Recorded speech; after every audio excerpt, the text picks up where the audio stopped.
Asbestos has been used for centuries as an insulator and fire retardant because of its resistance to heat and fire. It is a mineral that has a long, flaky, and fibrous form. When asbestos is worked, dust and fibers break off easily and become airborne where anyone in the area can inhale them.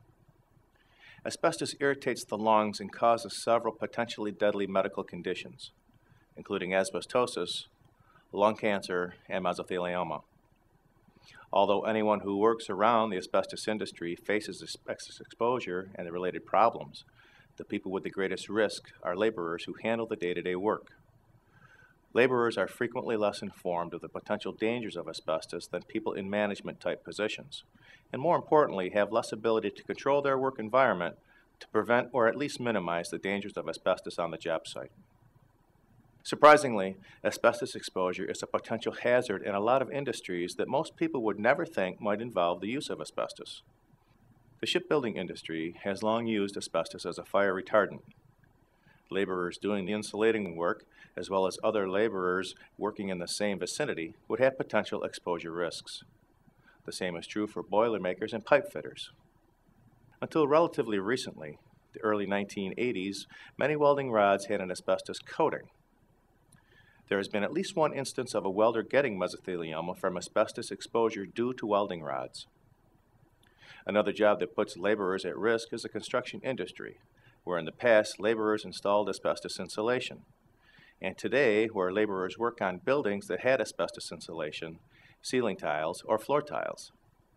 Unless the asbestos has been properly remediated, remodeling or destruction on these buildings can release new asbestos fibers into the environment, leading to new exposure from old asbestos.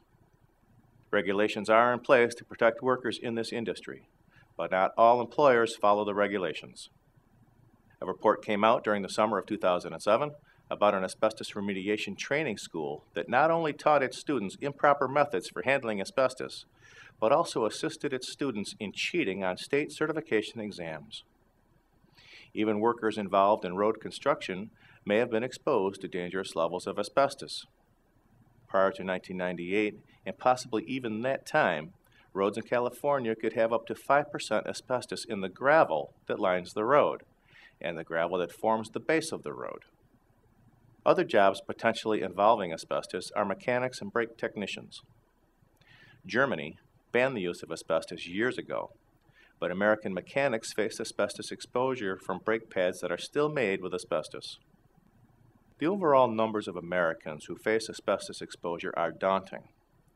According to OSHA, 1.3 million laborers in the United States face an on-the-job exposure to asbestos. All of these people risk asbestos-related disease.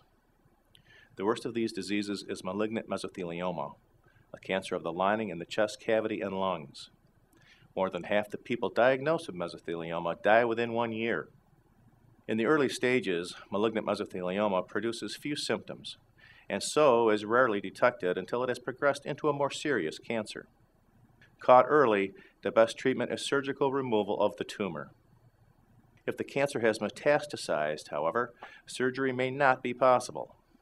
In those cases, chemotherapy and radiation may be used to slow down the progression of the disease and to treat the symptoms that show up in later stages. These symptoms include a persistent cough, weight loss, and shortness of breath, as well as pain.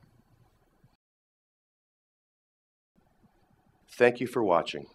This video was produced by Asbestos.Net, a leading resource on all aspects of asbestos and mesothelioma.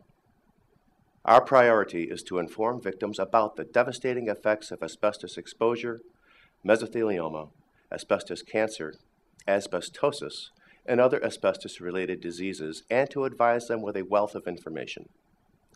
Individuals whose lives have been touched by mesothelioma have numerous questions and concerns. Their caregivers and family members also need accurate, reliable information. If you or a loved one have been diagnosed with mesothelioma or asbestos cancer and need more information, we invite you to visit and explore the thousands of pages of oncologist-reviewed material on Asbestos.net, to call our convenient toll-free number shown below and speak with a mesothelioma specialist, or to use the simple contact form found at Asbestos.net to request a free copy of our informative books, custom inserts, and DVD. Asbestos.net. information, and help for patients and families.